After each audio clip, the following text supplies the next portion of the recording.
നമസ്കാരം. മലയാളി വാർത്തയിലേക്ക് സ്വാഗതം. പുടിനും ട്രംപും കണ്ടുപിരിഞ്ഞതിന് ശേഷം എന്തൊക്കെയോ മാറ്റങ്ങൾ ലോകത്തിന്റെ പല കോണുകളിലും പല രാഷ്ട്രതലവന്മാരും എടുക്കുന്നുണ്ട് എന്നുള്ള സൂചനകളാണ് പലതിൽ നിന്നും മനസ്സിലാക്കാനായിട്ട് സാധിക്കുന്നത്.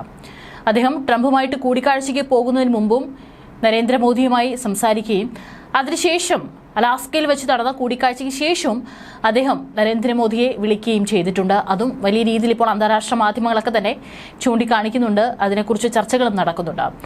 ഏതായാലും ഇപ്പോൾ അതിന് പിന്നാലെ തന്നെ ഉത്തര കൊറിയയിലാണ് അവിടുത്തെ ഭരണാധികാരി ചില നീക്കങ്ങൾ നടത്തുന്നുണ്ട് എന്നുള്ള റിപ്പോർട്ടുകൾ പുറത്തു വരുന്നത്. ദക്ഷിണ കൊറിയയും യുഎസും അവരുടെ വാർഷിക സംയുക്ത സൈനിക അഭ്യാസമായ ഉൾച്ചി ഫ്രീഡം ഫീൽഡ് കഴിഞ്ഞ ദിവസം ആരംഭിച്ചിരിക്കുകയാണ്. ഉത്തര കൊറിയ ഉയർത്തുന്ന ഭീഷണികളെ മികച്ച രീതിയിൽ നേരിടുന്നതിനാണ് സംയുക്ത സൈനിക അഭ്യാസം നടത്തുന്നത്. അതേസമയം ഈ അഭ്യാസം പ്രാദേശിക സംഘർഷങ്ങൾ വർദ്ധിപ്പിക്കുമെന്ന് ഉത്തര കൊറിയ മുന്നറിയിപ്പ് നൽകിയിട്ടുണ്ട്.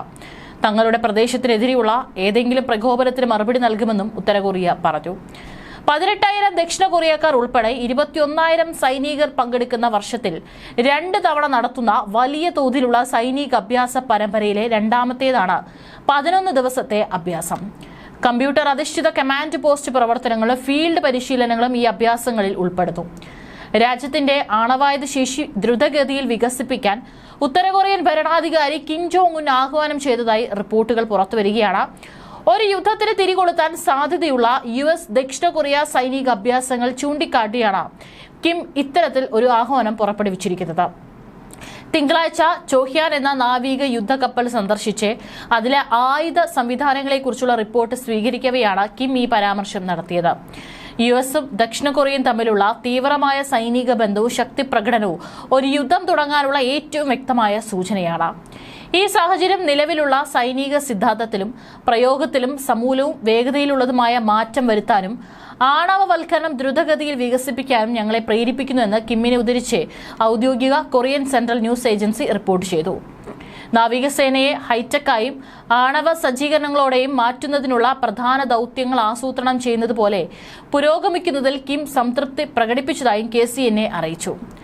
ആണവായുധങ്ങളുള്ള ഉത്തര കൊറിയയിൽ നിന്നുള്ള സാധ്യമായ ഭീഷണികളെ നേരിടാൻ ലക്ഷ്യമിട്ട് അമേരിക്കയും ദക്ഷിണ കൊറിയയും തിങ്കളാഴ്ച വാർഷിക സംയുക്ത സൈനിക അഭ്യാസം ആരംഭിച്ചതിന് പിന്നാലെയാണ് ഉത്തര കൊറിയയും ചില നീക്കങ്ങൾ നടത്തിക്കൊണ്ട് രംഗത്ത് വരുന്നത്. ഇതിനൊരു പ്രതിരോധം അഭ്യാസം എന്നാണ് US ആർമി പുറത്തുവിട്ട പ്രസ്താവനയിൽ പറയുന്നത്. 11 ദിവസം നീണ്ടു നിൽക്കുന്ന ഈ അഭ്യാസങ്ങളിൽ വലിയ തോതിലുള്ള ലൈവ് ഫയർ പരിശീലന പരിപാടികൾ ഉൾപ്പെടുന്നുവെന്നും അവർ കൂട്ടിച്ചേർത്തു. അതേസമയം ഉത്തര കൊറിയയുടെ രാഷ്ട്രീയ വ്യവസ്ഥയെ ബഹുമാനിക്കുന്നുവെന്നും ദക്ഷിണ കൊറിയൻ പ്രസിഡന്റ് ലീ ജെ മുങ് പറഞ്ഞു.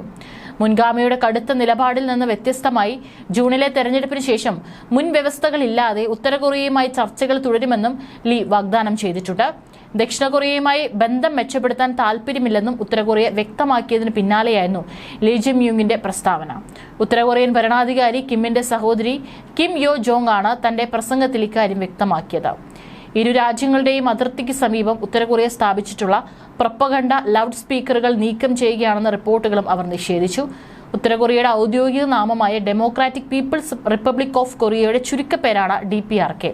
ഭീഷണികൾക്കെതിരായ പ്രതിരോധത്തിന്റെ മറവിൽ നടത്തിയ അഭ്യാസങ്ങൾ ഇരു രാജ്യങ്ങളുടെയും ഏറ്റുമുട്ടൽ ഉദ്ദേശത്തിന്റെ അധിക തെളിവാണെന്നും ഇത് ശത്രുത വളർത്തുകയും പ്രാദേശിക സുരക്ഷയെ കൂടുതൽ അസ്ഥിരതപ്പെടുത്തുകയും ചെയ്യുമെന്നും പറഞ്ഞു. പ്യോങ്യാങ് നിരവധി മിസൈൽ പരീക്ഷണങ്ങളും തത്സമയ പീരങ്കി പരിശീലനങ്ങളും നടത്തിയപ്പോഴും ദക്ഷിണ കൊറിയയും അമേരിക്കയും നടത്തുന്ന സൈനിക അഭ്യാസങ്ങളെ ഉത്തര കൊറിയ പതിവായി അപലപിക്കുന്നു. മുൻകാലങ്ങളിൽ നടന്ന ചില അഭ്യാസങ്ങളെ കൊറിയൻ ഉപദ്വീപിലെ ആണവായുധത്തിനുള്ള ഒരു റിഹേഴ്സൽ എന്ന് അവർ വിശേഷിപ്പിച്ചു. ഉത്തര കൊറിയയുടെ ആണവായുധ ഭീഷണി രൂക്ഷമാകുന്ന സാഹചര്യത്തിലും നവീകരിച്ച സുരക്ഷാ തന്ത്രത്തിന് കീഴിൽ കമാൻഡ് കൺട്രോളും സൈനിക സമാഹരണവും പരീക്ഷിക്കുന്നതിനായി ഓഗസ്റ്റ് 18 വാർഷികാഭ്യാസം ആരംഭിക്കുമെന്നും ദക്ഷിണ കൊറിയയും അമേരിക്കയും കഴിഞ്ഞ ആഴ്ച പറഞ്ഞിരുന്നു. എന്നിരുന്നാലും കാലാവസ്ഥാ സാഹചര്യങ്ങൾ ചൂണ്ടിക്കാട്ടി ഫീൽഡ് അഭ്യാസത്തിന്റെ ഒരു പ്രധാന ഭാഗം മാറ്റിവെച്ച് അടുത്ത മാസം പ്രത്യേകം നടത്തുമെന്ന് സഖ്യകക്ഷികൾ പറഞ്ഞു. ജൂണിൽ നടന്നൊരു ഇടക്കാല തെരഞ്ഞെടുപ്പിൽ വിജയിച്ച ദക്ഷിണ കൊറിയയുടെ liberal president Lee Jae Myung പ്യോങ്യാങ്ങുമായുള്ള സംഘർഷം ലഘൂകരിക്കാൻ പ്രേരിപ്പിച്ചതാണ് മാറ്റിവെക്കലെന്ന് വ്യാപകമായി വിലയിരുത്തപ്പെട്ടു. ഉത്തര കൊറിയ ആണവ ആക്രമണ ശേഷി വികസിപ്പിക്കുന്നതിലും റഷ്യയുമായുള്ള സൈനിക ബന്ധം നാടകീയമായി വർദ്ധിപ്പിച്ചതിലും എതിരാളികളായ കൊറിയകൾ തമ്മിൽ ബന്ധം സമീപ വർഷങ്ങളിലെ ഏറ്റവും ശത്രുതാപരമായ ചില ഘട്ടങ്ങളിലേക്ക് കൂപ്പുകുത്തിയിരുന്നു. ലീയും വാഷിംഗ്ടണും ചർച്ചയ്ക്കായി നടത്തിയ പുതുക്കിയ ശ്രമങ്ങളെ പ്യോങ്യാങ് പരസ്യമായി നിരാകരിച്ചെങ്കിലും പിരിമുറുക്കങ്ങൾ ലഘൂകരിക്കുന്നതിനുള്ള ചില ദക്ഷിണ കൊറിയൻ നടപടികൾക്ക് പകരമായി അവർ നീക്കങ്ങൾ നടത്തുകയായിരുന്നു. അതിർത്തിയിൽ പ്രചാരണം നടത്തിയിരുന്ന സമാനമായ ഉപകരണങ്ങൾ ദക്ഷിണ കൊറിയ പൊളിച്ചു മാറ്റാൻ തുടങ്ങിയതിന് ദിവസങ്ങൾക്ക് ശേഷം അതിർത്തിയിലെ ചില ഉച്ചഭാഷിണികൾ ഉത്തര കൊറിയ നീക്കം ചെയ്തതായും ശനിയാഴ്ച കണ്ടെത്തിയതായി ദക്ഷിണ കൊറിയ അറിയിച്ചു. US ദക്ഷിണ കൊറിയ സംയുക്ത അഭ്യാസത്തെക്കുറിച്ചുള്ള വിമർശനങ്ങളിൽ ഉത്തര കൊറിയ കൂടുതൽ സംയമനം പാലിച്ചതായും തോന്നുന്നു. കൊറിയകൾ തമ്മിലുള്ള ബന്ധത്തിന് മേൽനോട്ടം വഹിക്കുന്ന സിയോളിലെ ഏകീകരണ മന്ത്രാലയത്തിലെ ഒരു ഉദ്യോഗസ്ഥൻ പറഞ്ഞു. പ്യോങ്യാങ് സൈനിക ഭീഷണികൾ ഉയർത്തുന്നതിന് പകരം അഭ്യാസങ്ങളിൽ തങ്ങളുടെ നിലപാട് പ്രകടിപ്പിക്കുന്നതിലാണ് ശ്രദ്ധ കേന്ദ്രീകരിക്കുന്നതെന്നും മന്ത്രാലയ വക്താവ് പറഞ്ഞു. അമേരിക്ക, ദക്ഷിണ കൊറിയ, ജപ്പാൻ എന്നീ രാജ്യങ്ങൾ ഉത്തര കൊറിയയെ ലക്ഷ്യമിട്ട് സുരക്ഷാ സഖ്യം രൂപീകരിക്കുന്നതിനെതിരെ മുന്നറിയിപ്പ് നൽകിയിട്ടുണ്ട്. റഷ്യ കഴിഞ്ഞ മാസമാണത് പറഞ്ഞുകൊണ്ട് രംഗത്ത് വരികയും ചെയ്തത്. ഇത്തരം ഏതൊരു നീക്കവും കടുത്ത പ്രത്യാഘാതങ്ങൾക്ക് കാരണമാകുമെന്നാണ് റഷ്യയുടെ വിദേശകാര്യമന്ത്രി സെർജി ലാവ്റോവ് മുന്നറിയിപ്പ് നൽകിയിരിക്കുന്നത്. സഖ്യകക്ഷിയായ ഉത്തര കൊറിയ സന്ദർശിച്ച ശേഷമാണ് അദ്ദേഹം ഇത്തരമൊരു പ്രതികരണം നടത്തിയിരിക്കുന്നത്. സൈനികവും മറ്റ് സഹകരണങ്ങളും ശക്തിപ്പെടുത്തുന്നതിനുള്ള ചർച്ചകൾക്കായിരുന്നു റഷ്യൻ വിദേശകാര്യമന്ത്രി ഉത്തര കൊറിയ സന്ദർശിച്ചിരുന്നത്. അമേരിക്കയുടെ നേതൃത്വത്തിലുള്ള പ്രധാന സൈനിക അഭ്യാസങ്ങളെ അധിനിവേശ പരിശീലനങ്ങളായാണ് ഉത്തര കൊറിയ കാണുന്നത്.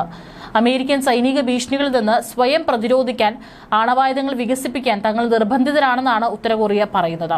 ഉത്തര കൊറിയ കൂടുതൽ ആണവായുധങ്ങൾ തേടാൻ ശ്രമിക്കുന്നതിന്റെ കാരണം റഷ്യ മനസ്സിലാക്കുന്നുവെന്നാണ് ലാവ്റോവ് പറയുന്നത്. ഉത്തര കൊറിയ ഉപയോഗിക്കുന്ന സാങ്കേതിക വിദ്യകൾ സ്വന്തം ശാസ്ത്രജ്ഞരുടെ പ്രവർത്തനത്തിന്റെ ഫലമാണ്.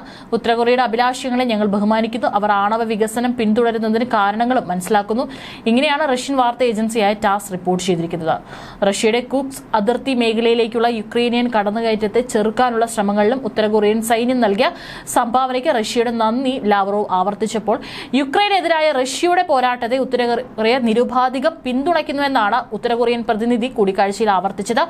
ഏതായാലും പുടിൻ വന്നുപോയതിനു ശേഷം പല രീതിയിലുള്ള മാറ്റങ്ങളാണ് പല കോണുകളിൽ നടന്നുകൊണ്ടിരിക്കുന്നത്. അതിൽ ഏറ്റവും പ്രധാനപ്പെട്ടതാണ് ഇന്ത്യൻ പ്രധാനമന്ത്രിയെ നേരിട്ട് അദ്ദേഹം ഫോണിൽ വിളിക്കുകയും സംസാരിക്കുകയും ചെയ്തിരിക്കുന്നത്.